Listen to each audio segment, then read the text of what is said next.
How you doing? Not bad. Who's been here to previous sessions already in the series? Yeah, cool. All right, so then you'll know that what I love to ask is, and I know that a couple of things have happened over the last couple of weeks. I'd love to hear anything that you've shifted since coming to the sessions. And we'll start with that. Shifted, changed. I know that you've shifted something. And it's a big tick, all right? Would you mind sharing it? No, it was just to go with the quote structures and the 20% loading on top and making sure that you get your payment terms right. So you've shifted a few little, so that's a pricing increase? Yeah, it was a pricing increase. and it's not a lot of pushback? What's the deal? Well, interesting. I did two big quotes straight up and one straight away, and there was more margin in the one than doing the two the way I was doing them. So yeah, right. That's a win. Yeah, right. That's pretty cool. Yeah. I love hearing these kind of wins that people have along the way. Like that's the something I get a lot of satisfaction out of. And you've changed some payment terms stuff as well. Yeah, just got strict. You just reassured me that me being strict on payment upfront with materials and some of the stuff that takes the stress out of stuff, doesn't it? You're not chasing the car. Yes. So. Yeah. That's awesome. All right. I love hearing that. That's pretty cool, right? Like, that's in like 2 weeks. So well done for so you for taking action. You know what I mean? So that. Yeah, it's a big job too. So it's a big thing for me. Yeah, right. And so 20% price increase. Did I hear that correctly? Well, it meant not only earning my wage, it meant 20% on top of that. Right. Okay. Which being a sole trader. Yeah. I'd never thought that's where I could take it. Yeah, that's so awesome. I'll look after holiday houses, the two, I guess it comes under the landscaping umbrella with the real estate side. So we've got a couple of agents which, they'll ring me and say, client's got this much. Yeah. We've got 5 or 10 grand to spend on it. What can we do? Freshen it up. And that, to be honest with you, that's probably my best client is that one of the main ones. Yeah, that's awesome. I love it. So. I owe him a dinner now, I guess. Who a dinner? The agent. Oh, the agent. No. I appreciate it. No, it's good. No, awesome. All right, great. I love hearing that. How good is that? You know what I mean? Anyone else got anything that shifted a little bit in the business since you've been coming to these? A bit of the sales process. Yeah? Leads and knowing say to clients straight up on the phone. Yeah, right. So you're actually now starting to just kind of qualify them a little bit better over the phone straight off? Much time. Cool. What difference is it making? Oh, Huge. Okay. Yeah. So, the interesting part about it is if you try to look after everybody, and we're actually going to go through this in the sales stuff tonight as well. You try to look after everybody, and you end up looking after everybody really badly. Yeah. You know what I mean? Because you just end up over capacity. You're spending way too much time trying to keep everybody happy, but then you're not spending you really should be spending the most time with the people who you can best serve, right? Like your best clients, right? That's where you want to allocate your time. That's awesome. Love it. All right. Thank you. Guys, while we're taking orders, if anyone else has got something that they've shifted in the last couple of weeks, like after being to one of these sessions, I'd love to hear it. Or not. Not yet. It's work in progress. Is that what it is? Yeah, that thing you were saying before about people going, if you're looking after too many clients. Yep. And making business sort of like, and when he went to his business, he said, I started making money when I said no. Yeah. True. Because then it was obviously the clients he did have. Yes. He was spending more, that's the 80-20 you were talking about. 100%. And he was starting to really kick off. Yep. Yep. He kept saying to me, say no. Yeah. Yeah, and part of it is knowing what your ideal client actually looks like getting some idea of what they look like. You know what I mean? Like, there's lots of clients out there. Not all of them are going to be good for you. So get an idea of what they really look like, and then, you can't find them if you don't even know what they look like. You know what I mean? It's like everybody says, well, I'm trying to find the great clients. Well, you need to know what they look like first. So, all right, cool. I like the 80-20 rule too. That's something that I feel that benefits me. Yeah, right. But Yeah. when I'm saying no to people, I'm like, you know what? Yeah. I should be looking at them and scrapping them. Yeah. That 20. Yeah, right. Yeah, this is when I was talking about reviewing your client list, essentially. Looking at the top. So for anyone who wasn't here for that piece, we spoke about actually looking at your client list, looking at your top 20%, looking at your bottom. I used to do the bottom kind of 15% in previous businesses. And really, you want to do whatever you can to find more of the clients like the top 20%, right? And then look at maybe how you can offboard some of your bottom 15% is essentially where we went to. And I used to do that regularly. I used to do that about once a year in my previous business. It was very effective because we'd always end up with we'd end up continuously upgrading our client list, if that makes sense, which is pretty cool. Yeah. And you do it in a nice way. You know what I'm saying? Like, there's a nice way to offboard a client type of thing, yeah? All right. You've just kind of opened up to page 22. We're going to end up there very soon. Let me put it that way. Cool. All right. So everyone can see that okay. It's not too bad when it's, yeah, not too bad. All right. Anyone ever feel like this? You got clients, always focus on price. Whoever feels a little bit like this? Yeah? Okay, cool. All right. So why do you think that is? Any ideas? No. All right.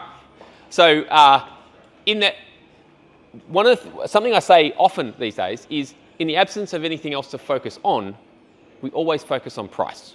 If you see two items, they look virtually identical, you don't know how to differentiate those two things, right? How do you differentiate it? Right?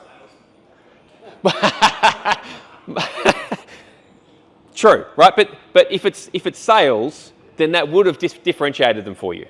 Does that make sense? So that would have helped you to differentiate between the two items, right? If the sales is done really well on one of those items.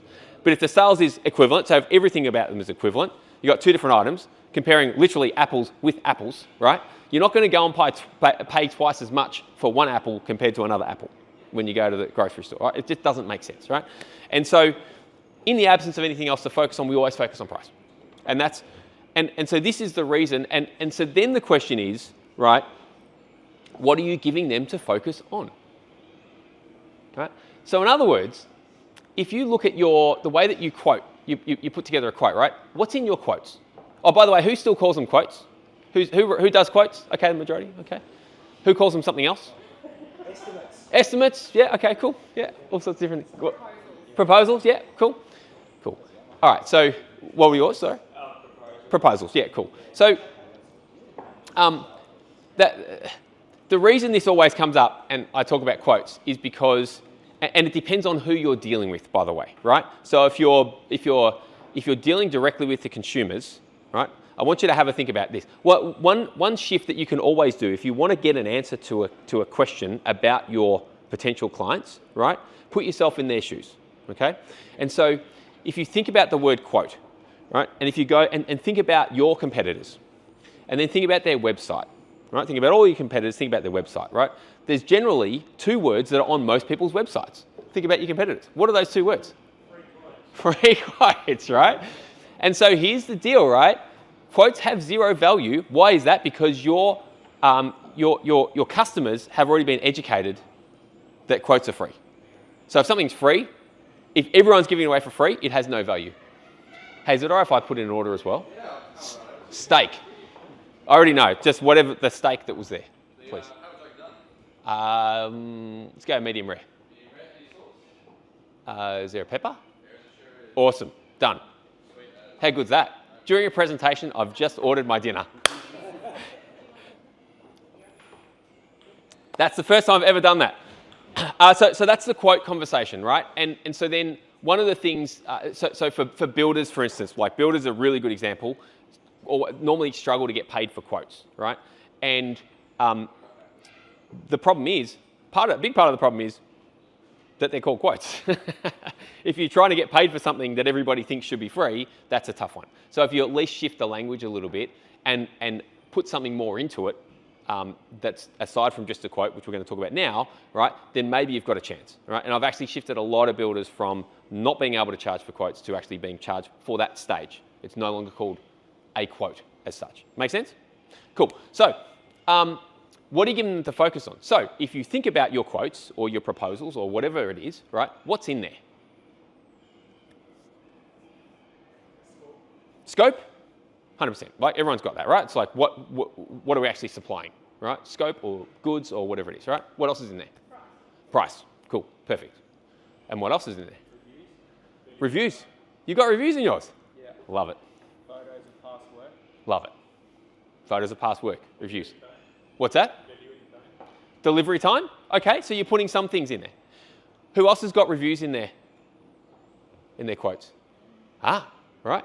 Cool. Love it. What's that? You've got links to reviews? I reckon you'd want to see how many people actually click through. And if you can track that, or at least ask people, then if the click-through rate is low, which I'm guessing it more than likely will be, I'd put them in the actual document. There you go. Easy. So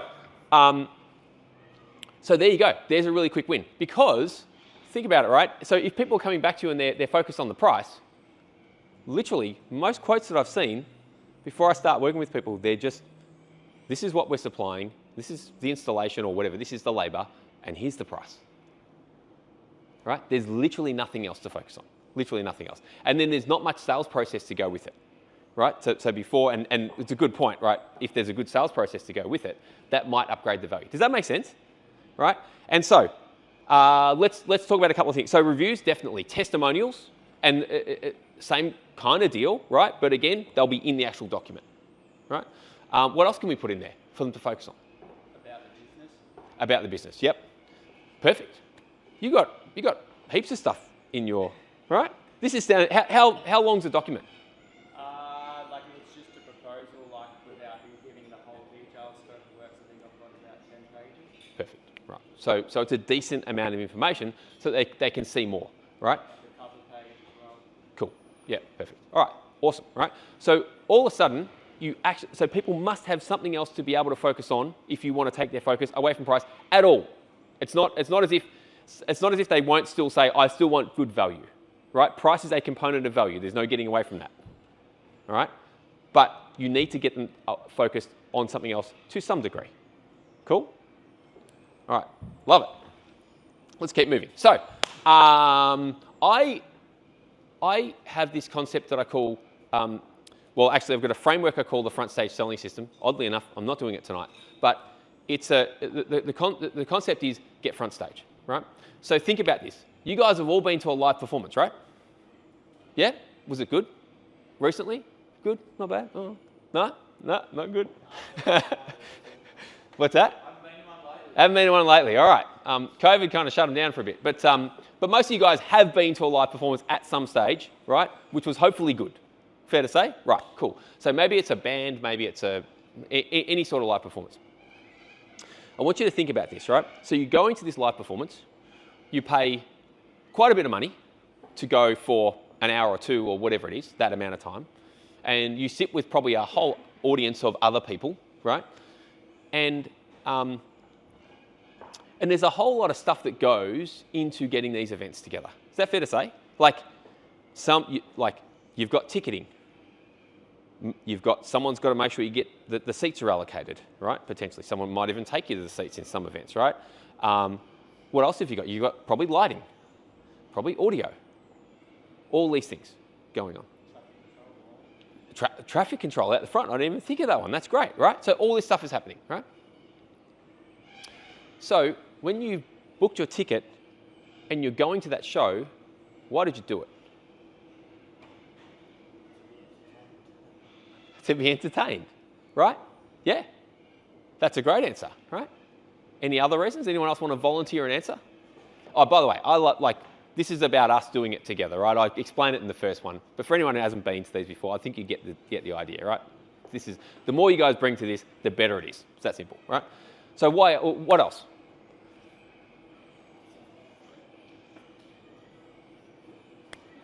You were about to? Oh, sorry, I was like, oh, no. I was thinking along the lines, because you've invested the time and money and effort to get the tickets, you're going because it's obviously something you really want. And so by making the payment, you've actually put the time and effort into considering what you want.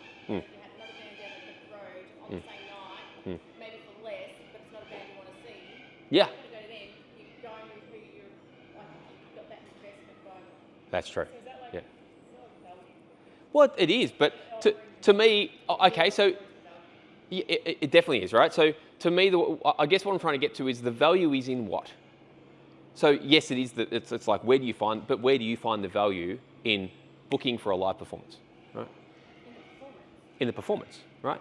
And so I would probably say it's the experience. Like most people go, and there's all these words are very much similar, right? But it's like I would say it's for the experience. We kind of agree with that, right? Yep. Yeah. Yeah, for like going, yeah, okay. So all these things, right? Now, can you see how this relates to business? Yep. All right, let's piece this together quickly, right? So you booked that ticket. How much did you think about everything that went into it? You didn't? No.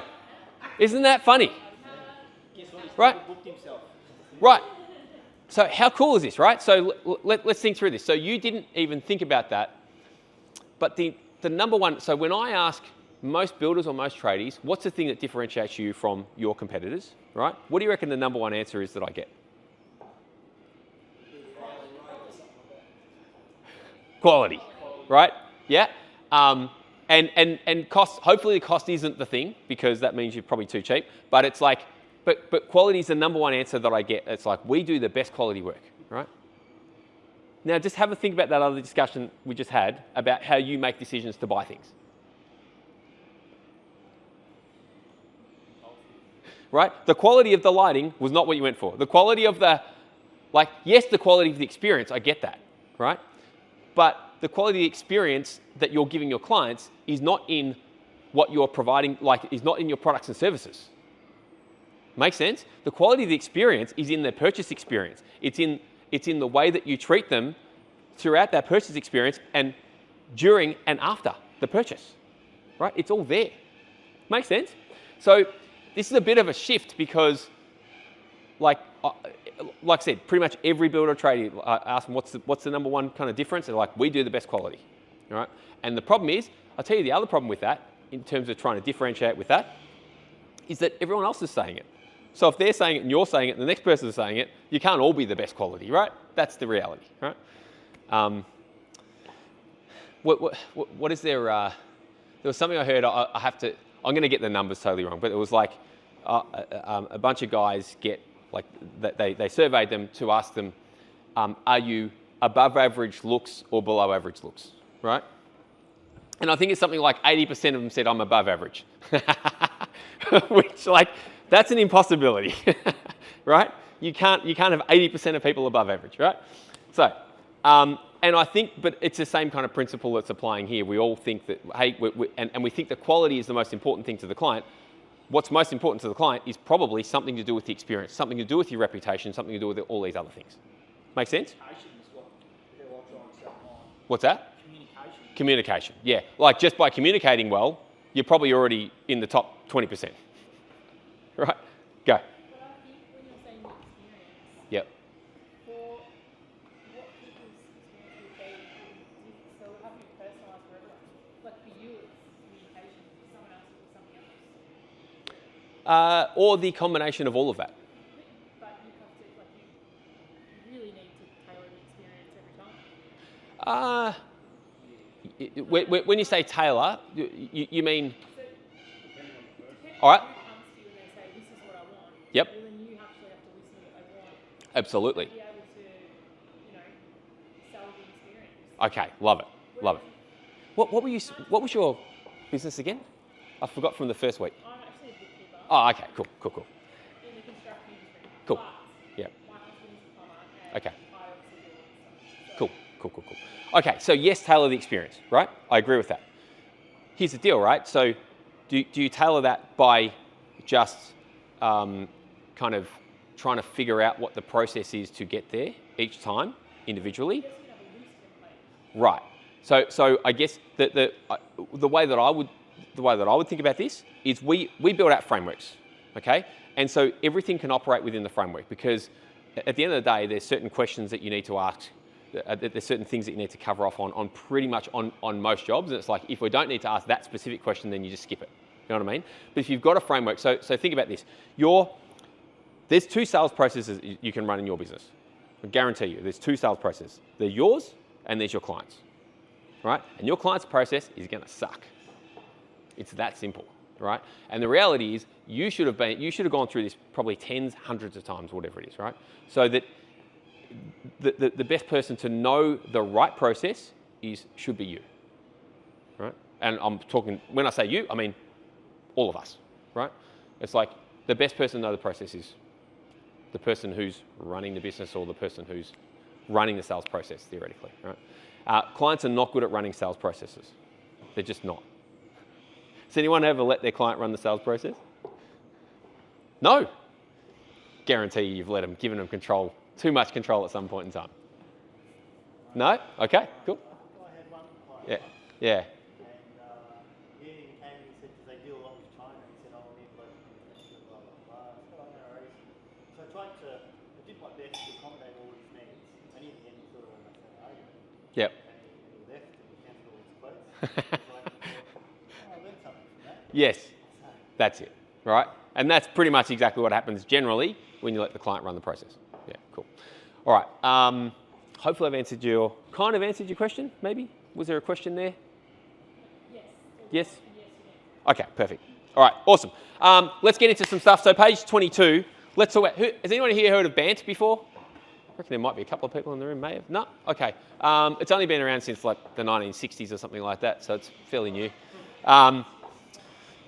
I'm pretty sure this was created by IBM, and I love using this as a reference, right, to make sure that we've ticked the boxes in the sales process, right? So this is really good. So BANT simply stands for budget, B for budget, right? What does that mean? Well, the way that you check in on budget is very important. However, if you don't get any answer, so on the budget front, right? So if you can't ascertain any type of budget, right, where does that normally go for you guys? What's that? Ballpark.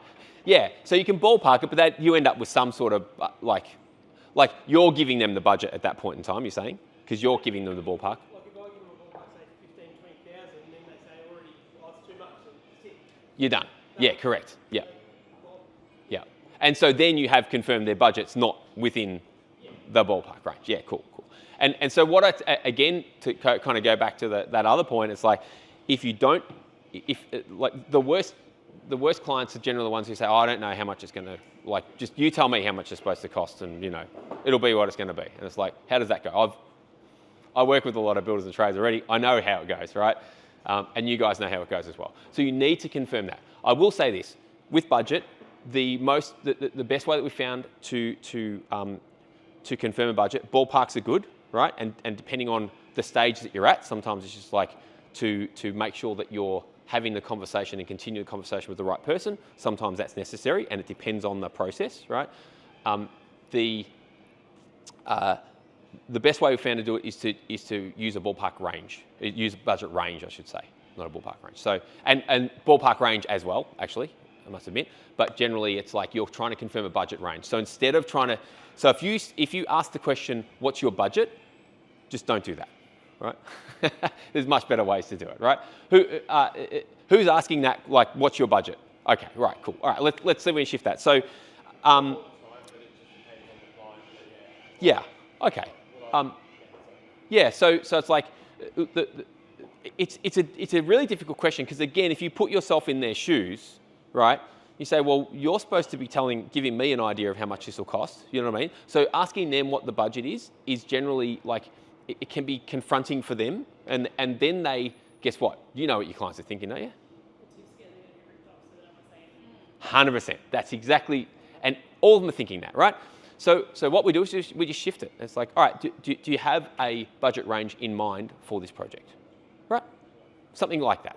And it's a really simple shift, but much more effective. I've done a lot of testing. Like that's some of the very simple testing. Like I've done a lot of testing with a lot of different clients on this stuff, right? Budget range is the best way I've found to do it. And ballpark range, sometimes if you just need to qualify that client up front, is very effective as well. Cool, so budget, right? A stands for authority.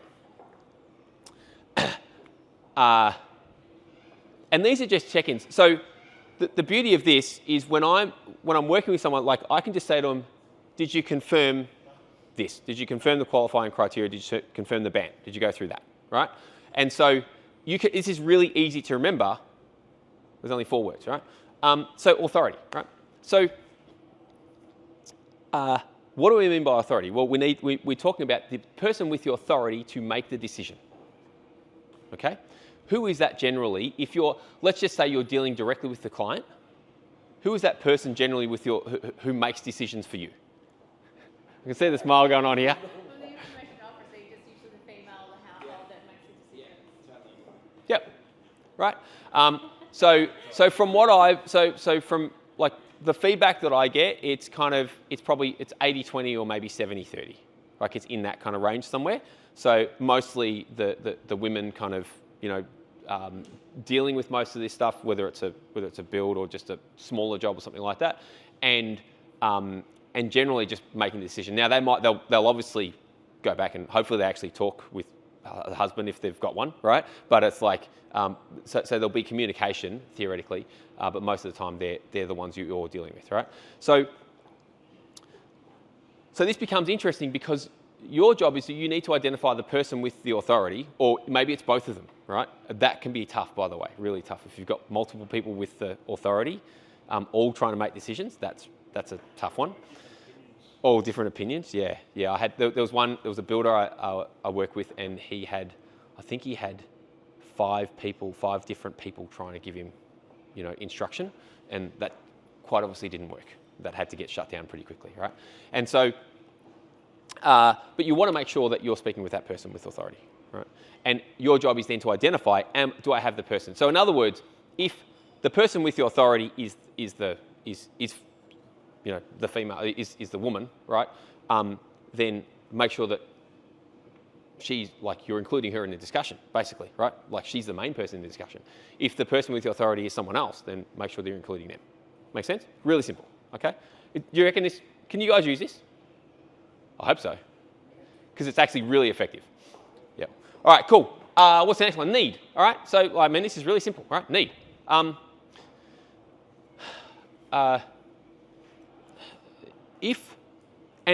need is not a yes or no answer, right? Need is like how much do they need it? You know what I mean? And so if you turn up to a site or something like that, it's like, all right, well, so. And you're quoting a job, and it's like, what problems are you solving? Need generally comes from some sort of problem being solved, right? If the problem's not big enough, then they may not have enough of a need for it, right? And if they don't have enough of a need for it, it's not important enough for them, then where does it go from there, right? Does that make sense? So in other words, you turn up to a site, let's say, what's an example of a business you might turn up to a site? Give me something on the run. Builder, some sort of trade, plummy, build. I don't know why I said plummy, but anyway, I'll get my words together. Plumber, right? So you turn up to the site and it's like, all right, they want a quote for something, right? And it's like, all right, well, what's the problem? Oh, nothing really. I just thought I'd get a quote for it, there's no need. You know what I'm saying? And so maybe that's an extreme example. Hopefully you don't get any of those, but there's no need at that point, right? All right, so that's really simple. I won't spend too much time on that. Next one's timeline. So urgency is a massive driver if there's actually urgency. So again, if you think about the scenario, you think about you turn up to a site and it's like, all right, when are you looking to get this done? It's like, I don't know. It could be, maybe a couple of years. That's different to, all right, we really need to get started on this next week. Okay, so what's their timeline? The other thing is if they really need to get started on next week, maybe that doesn't work in your calendar, right? So automatically you can kind of qualify them out. You say, well, no, this job's way too big. we don't get pools in by Christmas starting November. Pretty simple. But everybody would like to do that, right? Okay, cool. So timelines, obviously. But that's a really simple framework that you can think through, and the beauty of that is it works with every other framework that we've got, and it's just a check-in. Make sense? Cool. Any questions on that before we keep moving? No? Let's do it. Let me think of this. I've got this. All right, cool. 5-star filter. So then we start to get a little bit more detailed, okay? And this is actually might be difficult to see because there's some small writing on it. And this really does kind of go, but in terms of the detail, I love using frameworks. That says priority, okay? So let's just go through that. How much of a priority is this job for them? You guys probably can't see that very well, can you? Is it low priority, high priority? All right? So low is on the left, high is on the right. Oh, it's not too bad from here. It's just a little light. It's probably just the lights from over there. Ah, these lights, okay. Yeah, cool. All right. All right. Probably similar to need, no priority. Like it's tough to get sell through. You guys have already got that stuff in. All right. The next piece that we talk about is kind of readiness. So I love to identify these things. So this is called the 5-star filter. And this is a qualifying piece, right? And so what happens is this is a model that we use, and then we actually build a framework. So we start asking questions around this stuff, okay? So what we can do, let me have a look here actually. Let me just remember what's in here. No, we'll cover it in the other model anyway. So I won't spend hours and hours on this. So readiness, no clue. What did I write there? No clue, fully resourced. So depending on the types of jobs that you've got, sometimes people, and especially larger projects, some people have no idea. No, I just put no clue on the left, fully resourced on the right. Some people have not. Who's experienced that? Larger job, turn up, yeah, no, yeah, cool. So, and now maybe in your sales process you address this. Like maybe the framework that you put them through helps to address it. But generally, what that means is it's probably they may not be ready for it right now. You know what I mean? So they might be ready at some point in time. It might be not a right now thing. So I can't see that writing properly. So under priority, okay, I should explain that. Under priority, is it a later or sooner thing?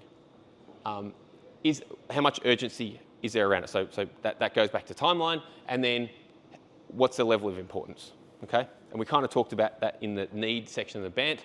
And then for readiness, it's like, do they know what the requirements are? Do they have finance in place if they need it? You know, and what other prerequisites are they need to cover off on before you can actually get in and quote the job or do the job or whatever the case is, right? And they need to be aware of this stuff. So for builders, like your job in a lot of ways is to, like you'll find that sometimes build projects will take, 18 months, maybe 2 years sometimes to, from first contact to actually getting a start on a job. And you'll generally have to take people through all of this, right? Well, actually, I shouldn't say generally, but sometimes those longer lead time ones, you'll have to. Objectives. Okay, so objectives. Has anyone ever had people with objectives that just are not achievable? Yeah, yeah, right. What's that? All the time. How much do you reckon people are normally out with budgets as a builder? Every job. Yeah, but everyone's out. By how much do you reckon? Like, if you had to say by a percentage, what would you? It always changes. 25, I reckon. 25%? Yeah. Oh, so many people I've heard a lot of builders. Stuff all the time as well. Yeah, but I've heard a lot of builders saying they came in with a 200K budget and the job was going to be 400. Like literally, they've come in with half the budget. Like, yeah. You sort of try and gauge that at the start. If you can see like the plans beforehand, and say, all right, like you said before, what's Yep. your like budget or ballpark figure that you're thinking of?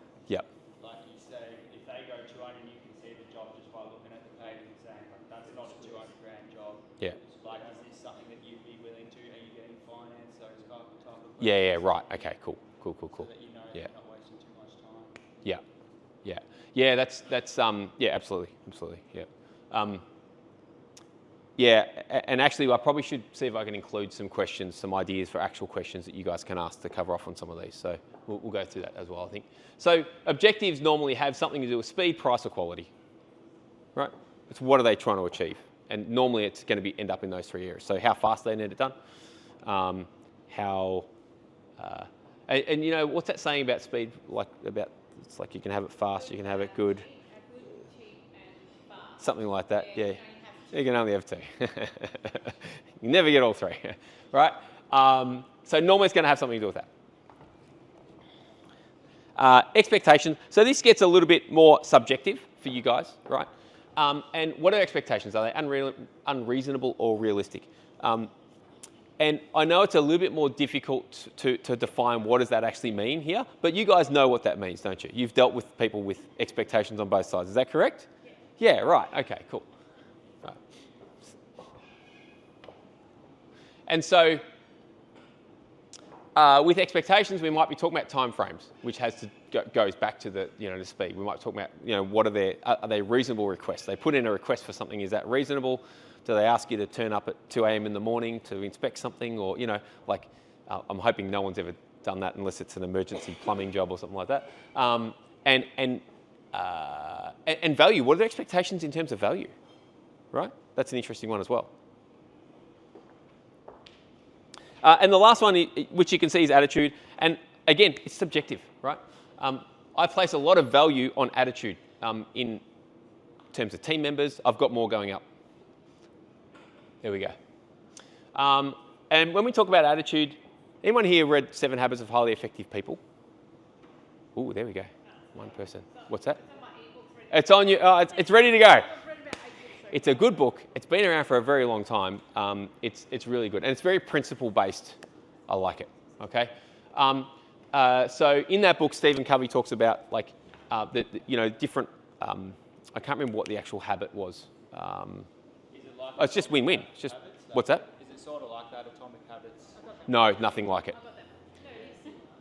To Atomic Habits? Yeah, Atomic Habits is like micro habits. Yeah, that's kind of habit creation. That becomes 7 habits of it. So it's almost they sort of work together. Yeah, because 7 habits is, they could definitely work together. Yeah. 7 habits is kind of, he defines what the habits are, whereas I think Atomic Habits is like habit creation of any type of habit. Does that make sense? Yep. But one of them's think win-win. That's what the habit is, right?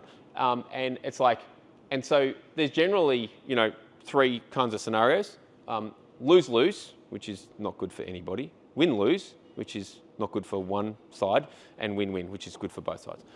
Always, you want to be dealing with people who it's a win-win, right? Like you get value, they get value. Like doing work for somebody, by the way, money is the exchange of value, right? That's the whole point. That's why you get paid to do stuff, and you're exchanging something else. So let's talk about maybe some questions. So I think that was actually, there's a few really simple questions that you guys can ask during the process, right? During your sales process, right?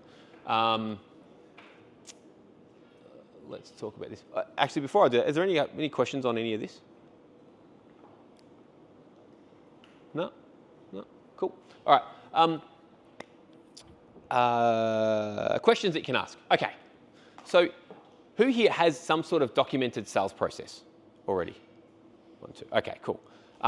So again, what I would say is that there's 2 sales processes you go through, right? It's like your process or the client's process. By documenting something, it means that you've got a chance of running your sales process, a much better chance. And that's really what it means, right?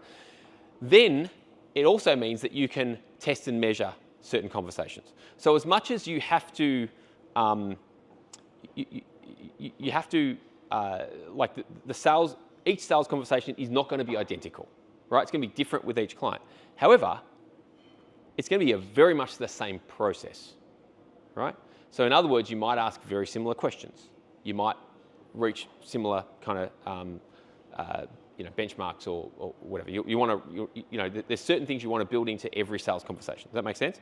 And so some of the questions that you might want to ask, well, what's a couple of simple ones? For probably builders and most trades, if you're dealing directly with the client, right? One good question is, have you ever done a job like this before? Who asked a question like that?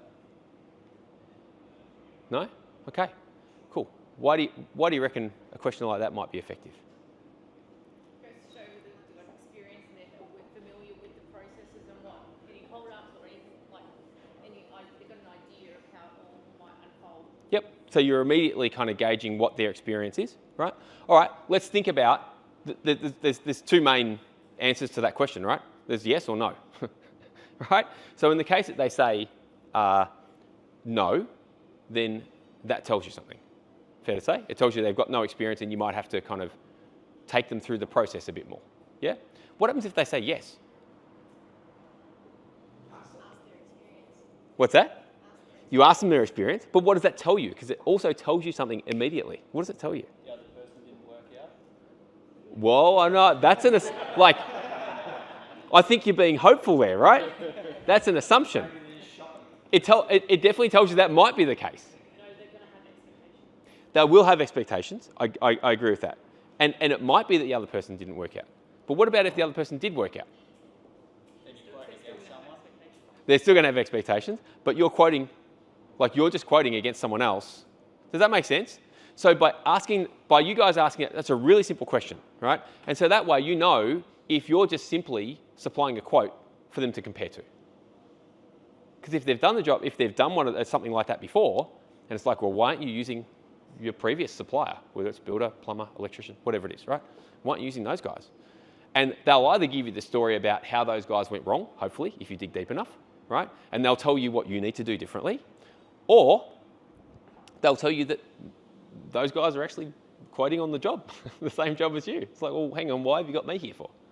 Right? And so all of a sudden you know, does that make sense? So if you're not asking the question, build it into your sales process. This is the beauty of a sales process. You start building things into it. Yeah. What's another question I can give you guys? Can't think of one right now.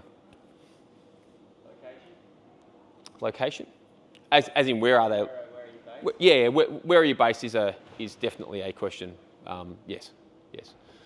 In the marketing stuff, which we'll do tonight, I'm going to go through sales, maybe touch on some marketing, but we'll finish off the marketing stuff next week.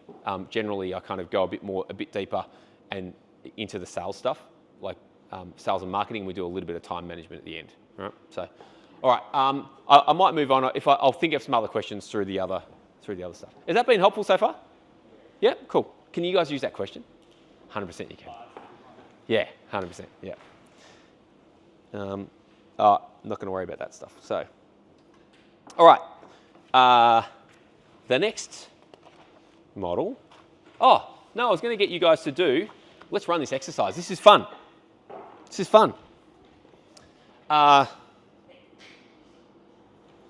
page here. So, it's called the 5, it's part of the 5-star filter thing. I'd love you guys right now to have a think about, right? If you think about the five criteria that you've just seen there, right? And this is a 1-star. This is your face when you come across 1-star clients, right?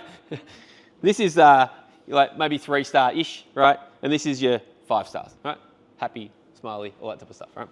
I'd love you to think about some jobs you've done, maybe recently, and clients that fit this criteria, okay? This is a really interesting exercise because you know how we're talking about the 80-20, right? Maybe you'll identify some of your 80-20 in here, right? So I'll just give you guys 5 minutes just to fill some stuff out. So just put some details, whatever identifying kind of details you know of with the client, so their name or the address or whatever, however you identify them, right? You don't have to show anybody else their details, so that's fine. And so here is your 1, maybe 2-star clients. Call them 3s and 4s and call them 5s, right? All are deleted. After we do that, then I want you to answer these 2 questions, right? What do your best clients have in common, right? And then how can you find more of them? Cool? All right, I'll give 5 minutes. Most of you guys are probably getting close to finish. So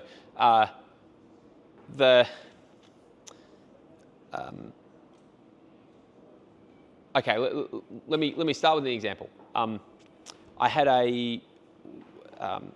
one of the guys went through one of our foundations programs. So we do this exercise, and we admittedly do a little bit more building up to it.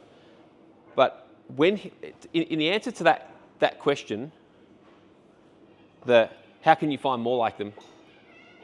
He said, I just realised something. He was a landscaper, right? And he said, I just realised that all the really good clients like all my best clients recently, they'll have a black Mercedes in the driveway. What's that? It's very specific. And he said, I'd never thought about that before. Like, it's these connections, and as funny as that sounds, it's like, well, you start to dig a bit deeper and say, what is there? What's with that? And maybe black Mercedes is way too specific, maybe, right? But all of a sudden, he just made this connection. He never realised it was there. And so the challenge for you guys is it's all there. And so the only way to get it out is to kind of either think through it or to ask you a ton of questions around it, right? But the connections are there. You've just got to make them. Right? It's all happening right in front of your eyes, but sometimes there's so much happening. Sit down and start asking questions, right? But I guess the first, like what we can do in a group this size is I can get you guys to ask yourself some of hopefully the right questions, and you'll get hopefully a few of those answers at least. All right. All right. Let's do a bit of unpack of that exercise. So, who noticed? Well, I'd love to hear someone's answer to what do your best clients have in common? They've all got a really good attitude Yep. to getting things done. Okay. Okay. And so here's the next question, right? What do you do in the qualifying or when you're speaking with them to begin with to make sure that that's the case, right? And if somebody doesn't have that attitude, do you simply just qualify them out?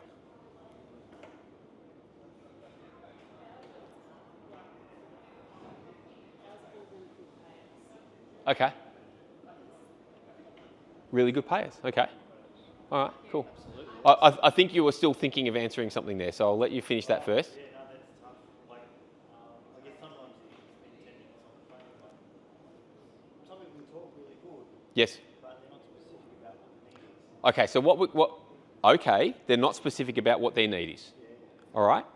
So let's define specific about what their need is. What would they have to say? This is cool, right? Because at the moment, this part of the process is probably not there. Is that fair to say? Yeah. Right? And so if you can figure out that right person very quickly, then it's going to make your life a lot easier. Right? 10 minutes, 2 minutes, and Yeah. through the drawings. Because, like I said, the good clients, they've got the right attitude because they want it done. Yes. The other people are going, they're wishy-washy. Oh, maybe not. Oh, yeah. Right. Maybe then, or maybe in a week, or maybe 2 weeks, or Yeah. very sandwich it out. Yeah. Do the job, or we can do the job. Right. Yeah. Well, what is your business, sorry? So we do component manufacturing. Okay. It could be anything from like a plumber says, hey, Yes. I need fascia extensions for Yes. the whole cabinet. Yep. Another one is window people. We need slots in there on these massive things that Yep. go around Okay. on the side of the building. All right. Yeah. All right. So that sounds to me like urgency and importance. Right? So that whole thing about there's that 5-star filter probably would have been helpful for that. But it's like you need to ask questions of when do you need this done? When are you looking to get it done? Like that's one question, right? And what problem are we trying to solve? The importance is really asking questions around what problem are we trying to solve, and that could be a simple question that you could start with, right? And you build those two questions in, and you'll find you'll start to identify those people a lot easier. Make sense? Pretty cool, right? All right, so let's go. Yeah, so I can see you're thinking flat out now, so that's good. All right, so let's address all our best clients are good payers. Yep, define that.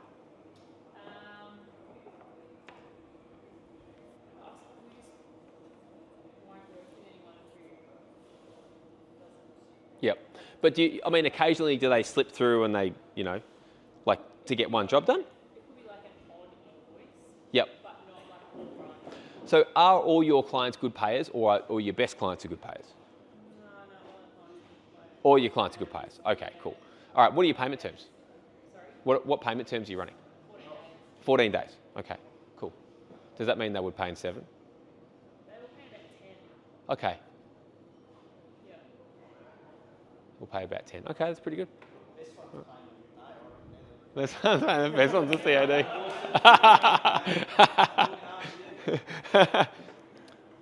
There's some truth there.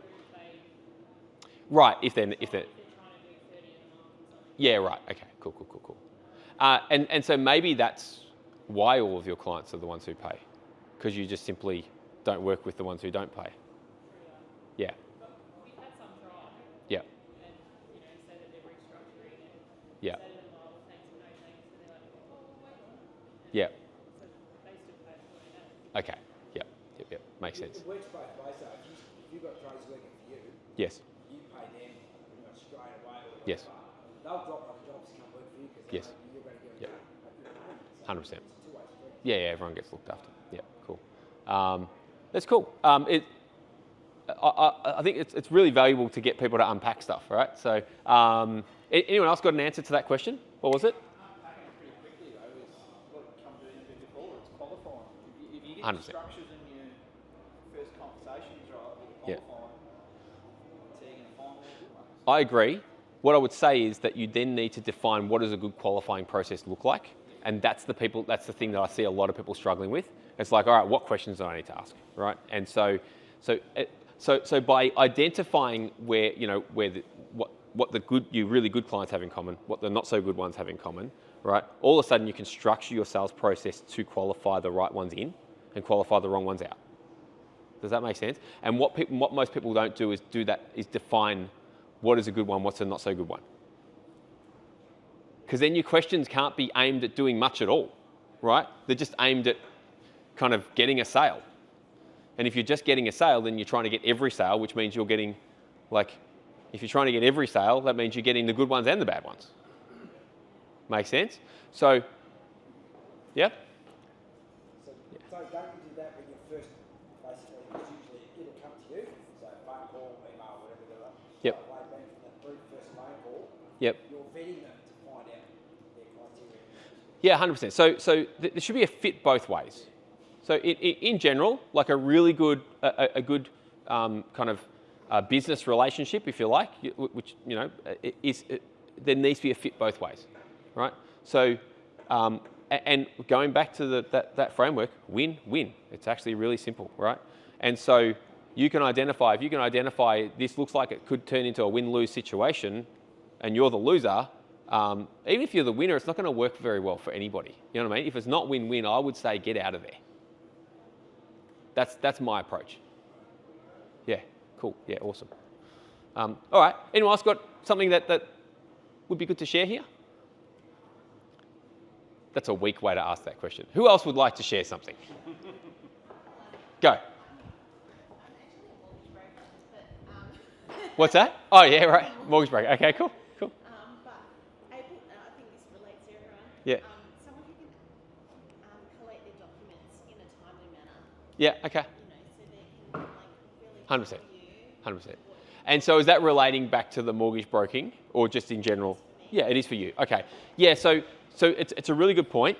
And then the way that relates to, so for trades, for builders and trades, right, that version of collating documents, that's the first step and the first thing they need to provide to you. So if somebody takes, 6 weeks to come back to you for something that should have taken them 2 minutes, then that's already a sign, right?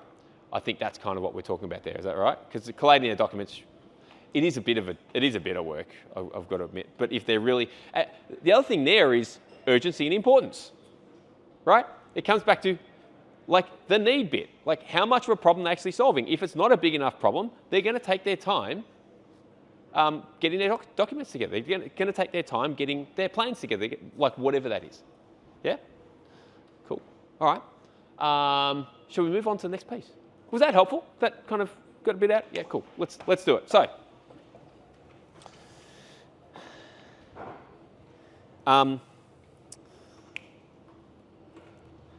this framework here is called the weakest link. So let me just set this up a little bit. So when you look at your sales process, and hopefully now you guys are thinking in terms of creating a sales process, right?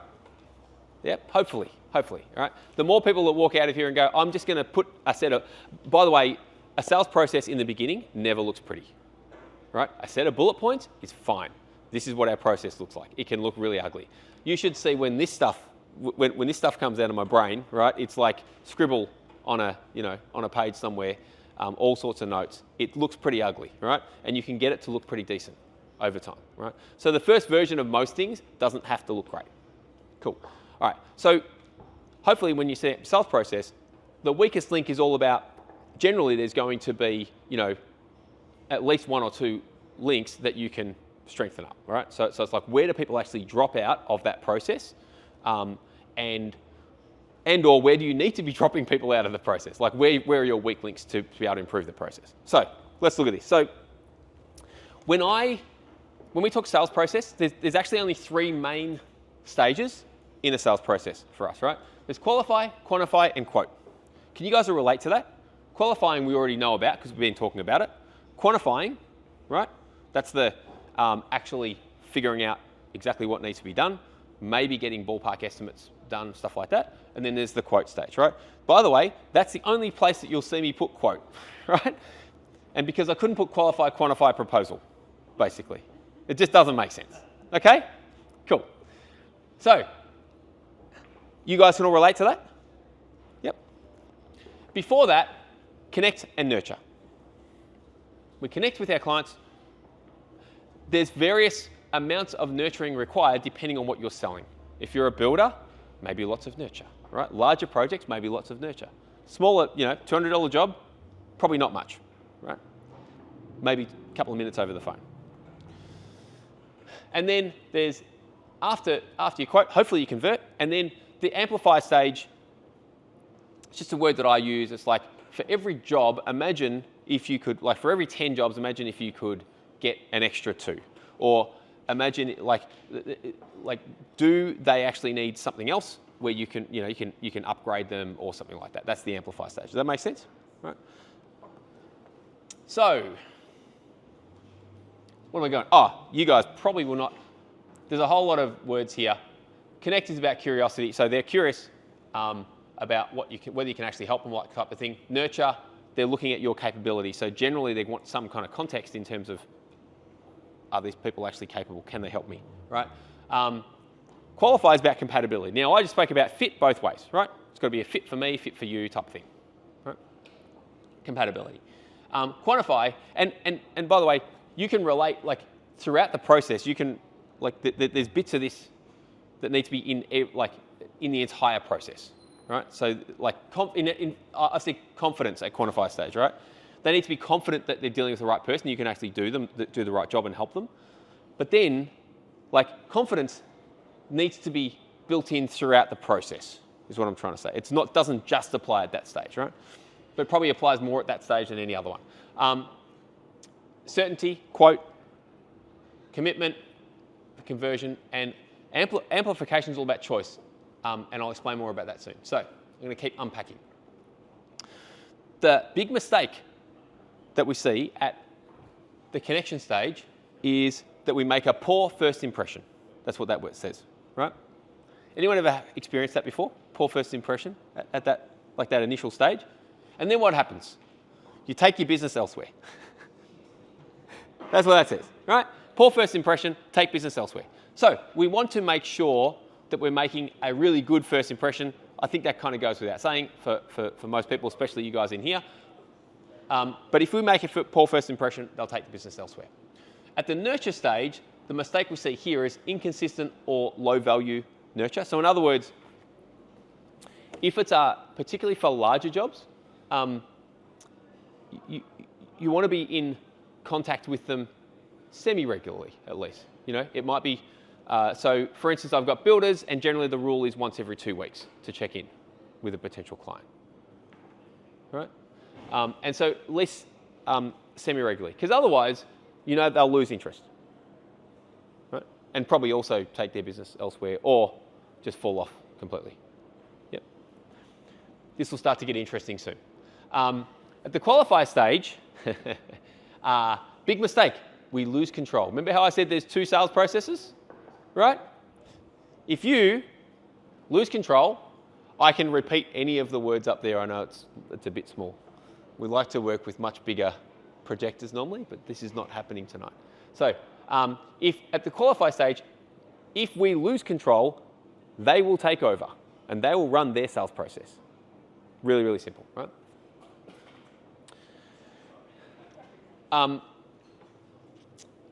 Now, so the missing link here is no follow-up system. So in other words, between connect and nurture, you need to have some sort of follow-up system. Now, even if it's just saying, if we've got, for anyone who's interested in what we do, right, and for larger jobs, so let's talk builders for a minute, right? We follow, like the rule is we follow them up every 2 weeks, okay? And we've got someone in, like we put them into a spreadsheet or a CRM or something like that. We follow them up every 2 weeks, right? What is that for you? Okay? It doesn't have to be every 2 weeks, and it depends on exactly what you're doing. Now, if they're very small jobs, they come in, they convert straight away, you don't need to follow up, obviously, every 2 weeks because you have to worry about that bit, right? And the weak link here is no boundaries, right? So if you think about like all this stuff that we've been talking about in terms of sales process is about like, these are the boundaries. You get to define the boundaries. The beauty of it is it's your sales process. You run it, they're your boundaries, right? What else? Oh, here we go, here's a beauty. At the quantify stage, the mistake here is we give away too much, right? Who here has ever kind of gone out and they've gone and looked at the job and it's like, oh yeah, you can do all this stuff and all this stuff. It's like, oh great, thanks for that. Send me through the quote. But someone else inevitably comes in cheaper with all of your ideas. Has anyone been a victim of that? Yeah, right. Right, so I'm not saying not to do it, but what I'm saying is if you give away too much, they'll take advantage. Now, Is that selling yourself though? Like, is that a part of your sale? Like, to tell them what you can do and that? I don't think so. So, let me think about that. Yeah, cool. Yeah. I thought these questions might start to come up, so let's talk about it, right? Before I go here, most of the time when I first start speaking with builders and trades, right, the number one thing I'll get is I need more leads, right? Did anyone come here tonight thinking I'd like to find more leads? Yeah? Yeah? Cool. All right. So that's the thing that I get most of the time. And the reality of it is that in a lot of cases, what I see is very low conversion rates or not converting the right clients, not qualifying well, not doing all that kind of stuff, right? And so when you think, but anyone who was here for the first session who saw the profit formula, right? When you put the numbers into the profit formula, it really starts to hit home that if you don't get your conversion rate right, like if you can have as many leads as you want, if you're not converting them, you're spending a whole lot of time spinning your wheels, right? And so for most businesses, the first thing we'll actually fix is sales process, not marketing, right? We'll fix their conversions because when we put their business into the profit formula, it's like, all right, where's the problem here? For most businesses, it's conversions, right? Not number of leads coming in for most businesses. Now that's not like, if you're converting at 100%, amazing, put your prices up and then, go and get more leads, right? Does that make sense? So I wanted to kind of say that first. Now, where do we go? Does that mean that, what was your question, sorry? How do you differentiate? Way too much, Yes. but obviously trying to sell yourself. Yep. To make yourself stand out too from all the others and that sort of thing. Cool. Anyone else asking this question in their mind while we're going through this? Yeah, cool. All right, cool. We'll answer it. So the first thing is, I'm not a big believer in selling yourself, right? I'm a big believer in being the best solver of their problems, right? So in other words, there's a really good quote. No, before I go into that quote, that's the wrong way to do this. The right way to do this is, in their mind, they're looking for you to be able to solve their problem in general, right? And when you think about, so a really good sales process, so we're talking about how do you map out your sales process, right? what do you think a really good sales process actually looks like? Because we're talking about how do you sell yourself, all that type of stuff. What does a really good sales process actually look like, do you reckon? What does it mainly consist of? Questions. Yeah. Did you say the same thing? Someone else say something? Listening. Yeah. Questions, listening, right? I think of probably some of the best salespeople in the world, doctors. And what? And connecting. Yeah, all those things. We're going to agree on all that stuff, right? So think about a doctor, right? And I want you to just think about this scenario. You go in, say, hey doc, not feeling well, and the doctor pulls out his prescription pad, if he still uses those, or starts typing on the computer, says, great, here's your prescription, take 2 of these every day for the next 2 weeks and then come back and see me, right? Who's going to take those pills? No, hopefully not, right? So the sales process that a doctor goes through is, in my experience, about 80% diagnosis and about 20% prescription, right? That's what your sales process should look like, right? And diagnosis is what? Asking questions, listening, right? And I'm coming back to the differentiating bit, right?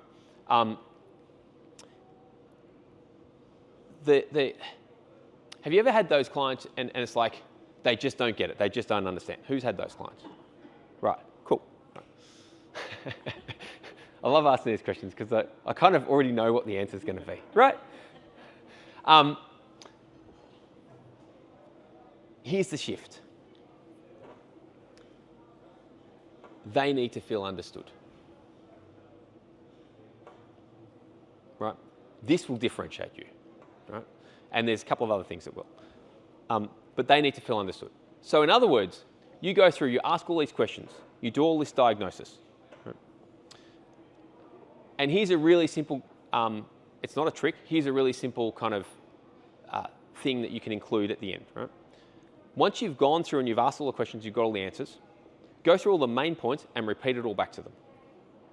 Simply go back and articulate what they've said to you, right? Has anybody tried this in their sales process before? Yep, cool. Where did you get it from? Good stuff, right? Right, cool. It's really powerful. So there's a guy, there's a quote from a guy by the name of Wyatt Woodsmall. He says, when you can articulate someone's problem better than they can, they automatically and unconsciously credit you with knowing the solution. Yeah, right? And I've never forgotten it since I heard it years ago, right? So have a think about that. Now, you guys have all experienced this from the other side at some point in time, right? You said, this is happening. Someone's just turned around and said, well, it's just that. You know, right. You know that person knows the solution, or you believe that person knows the solution. Make sense? So one thing that you're probably not currently doing in your sales process, and which will differentiate you in a massive way, right, is just going through, helping them to feel understood, and then articulating at the end. Right? So essentially not giving away your ideas and everything and talking to them about what you're going to do to solve their problem, but letting them know that you've heard what their problem is by doing paraphrasing, which gives you enough talk time Yes. in your site visit. Yes. And then that way that you can walk away without giving them any information. Well, Sort of thing, like. kind of, they're two different problems. They're two different problems. So I'm trying to solve one problem at a time here, right? So they're two different problems, right? The first one is they don't feel understood enough. The second problem actually is that there's different levels of commitment, okay? So when you're out on site and you're giving them all the ideas and you're giving them your time and all this kind of stuff, right? Then you're putting in a level of commitment, fair to say, right? You guys put in a level of commitment every interaction, right? And so when you're doing that, how do you know how committed they are? Ah, you got it, right? So if you're more committed than they are, what do you reckon is going to happen? They'll take advantage, right? So that's where that goes. So they're two separate problems, which is why it took me quite a while to unpack that, right? So does that make sense? So then the point is, well, the next question in your mind might be, well, how do we get them to be more committed, right? Right. So there's lots of ways, right? We can be committed with time, money, right? We can, like the documents idea, right? Like, you know when somebody sends you their documents, the whole pack, they have to be committed, right? Because it took them a few hours to put it together. Make sense? So there's something like that for you guys for every business in here. There's a level of commitment that you can get somebody to in the qualifying stage. Make sense? Cool. For builders, it's like, I can tell you, like, are you charging? You're already charging, aren't you? Well, you're not yet. I am Slowly doing it. So yeah, okay, cool. So for builders, generally you'll want to charge for that stage. Trade, yeah, and that is the really key thing, right? That do not try to charge for quotes because nobody values quotes. We've already been through that bit, right? So do something else. It could be a design, it could be a consult. Like find the piece that's valuable for them and charge for that piece. Right? Cool. Is that helpful? Cool. All right. Have I answered the questions? I think I've answered the questions. Well, I like that because generally you'll hear people say, you should charge to go out to quote, you know what I mean? But I like what you're saying about don't make it about the quote. It's not about the proposal or the quote per se that you're actually charging for, find. It's about the exchange of value. So find the most valuable piece of that process.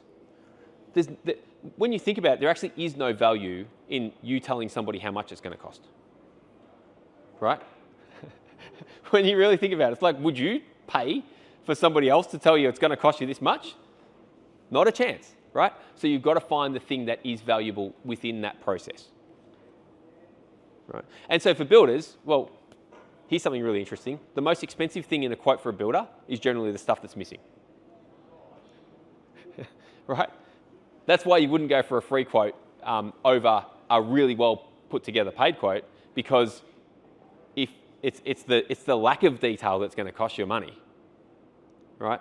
Not somebody putting every single line in there and putting the effort in. Cool? Let's do it. Let's keep moving. So, quote, we don't position value. They focus on price. We've been through that, I think. I think we've covered off on that. Do you guys like this framework? Yeah?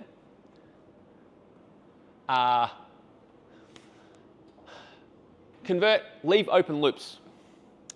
This is interesting. Then they lose confidence. Fair to say, at the conversion stage, the follow-up process isn't there, working well. We leave open loops, then they lose confidence and they might fall off. Cool? All right, let me explain a bit more here. So, there we go. No client commitment. So that's the bit that I've just explained to you, right? There needs to be commitment on both sides. So that says no client commitment for you guys, for everyone actually. All right. The weakest link here between quantify and quote is drop the ball and don't prioritize jobs. And that's that thing we were talking about earlier in terms of trying to quote everybody, trying to treat everybody equally, right? What you want to do is, and that's why if qualifying is broken, so the first piece that we'll almost always look at fixing in a sales process is the qualifying piece. Because if that's broken, we can't fix the rest of it. Because think about that. If you let 100% of people through your qualifying process, right, then you're not going to convert 100%. The likelihood of that's pretty low, right? So all of a sudden you're wasting all this time doing quotes that go nowhere. Right? You can't fix it. You've got all the wrong people in the system. So the only way you can fix it is to take them out at the qualifying stage. It says drop the ball and don't prioritize jobs. Yeah, sorry.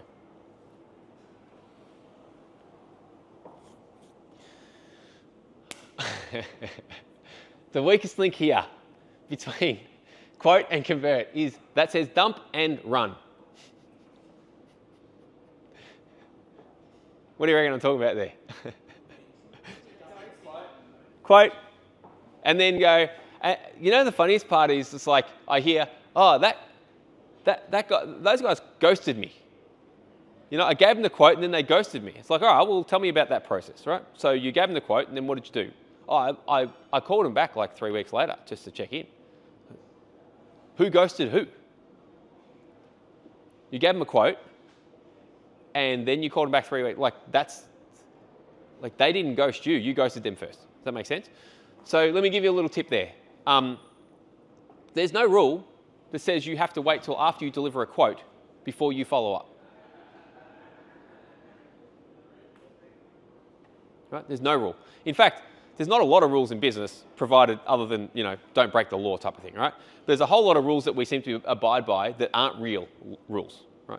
So there's no rule that says, so in other words, let's just say, again, let's go builders, right? Or even tradies with larger jobs, right? Why not follow up before the quote's coming and say, hey, I'm just about to send that quote out. Let's organise to catch up so we can review it just to make sure that you understand everything's in it. What's wrong with that? And guess what?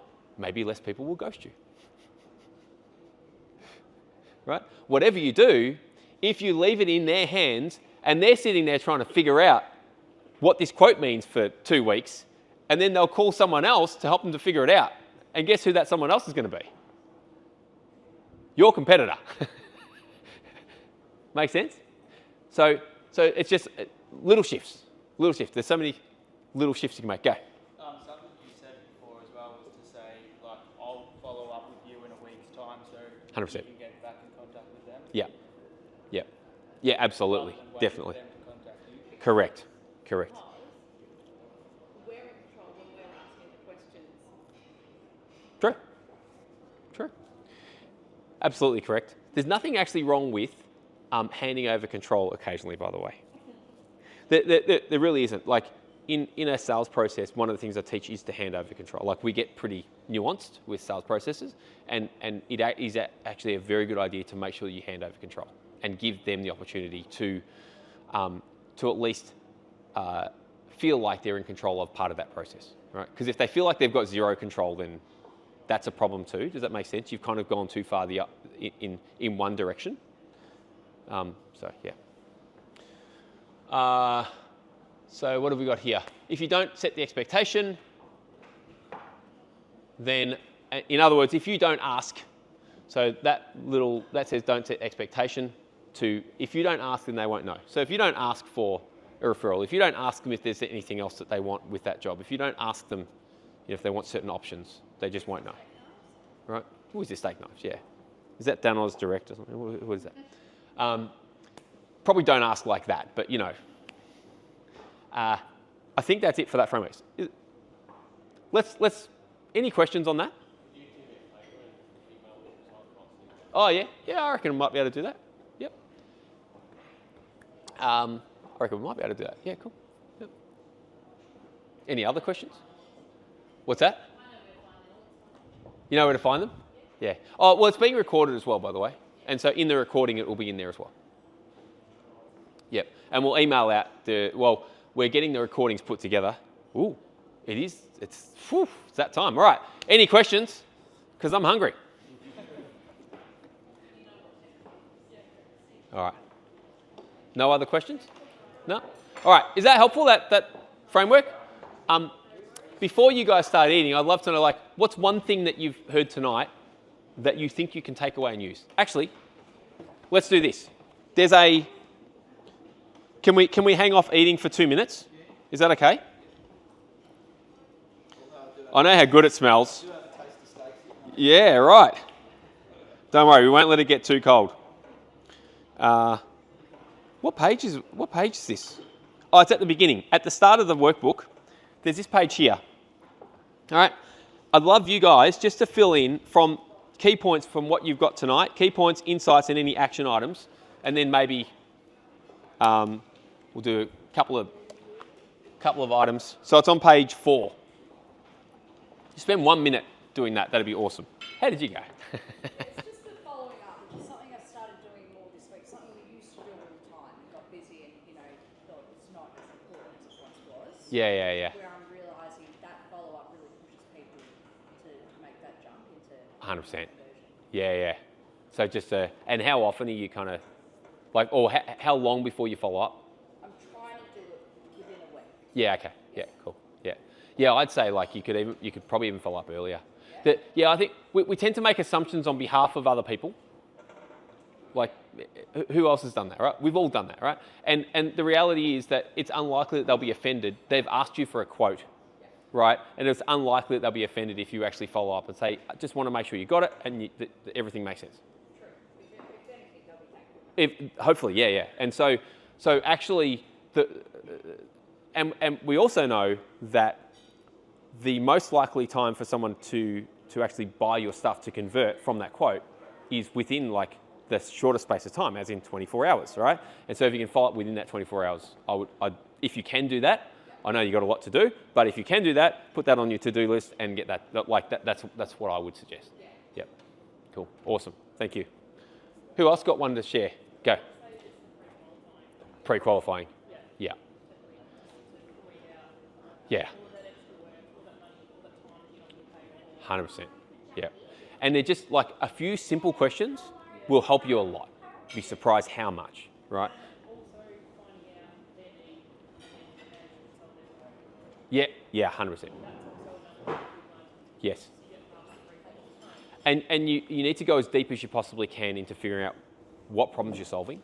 And I think most of the time we don't get deep enough. Let's put it that way, right? And hey, like I said, if it's a really small job, then you probably don't need to. But for those larger jobs, you need to get deeper into it. Yeah, cool. Awesome. Thank you. We got one more. Work towards win-win, so both Yeah. and the client win. Love it. Yeah. And it never works out well if only one person, like if there's one loser and one winner, or both losers. Like that's not a good situation. So, all right. I reckon we should eat. What do you reckon? Thanks, guys. Thanks for listening to me tonight. And we'll, that's hopefully you got a bit out of tonight. We're doing this next week. Where are we going? Somerville next week for the roadshow. So hopefully we'll see a few of you guys there.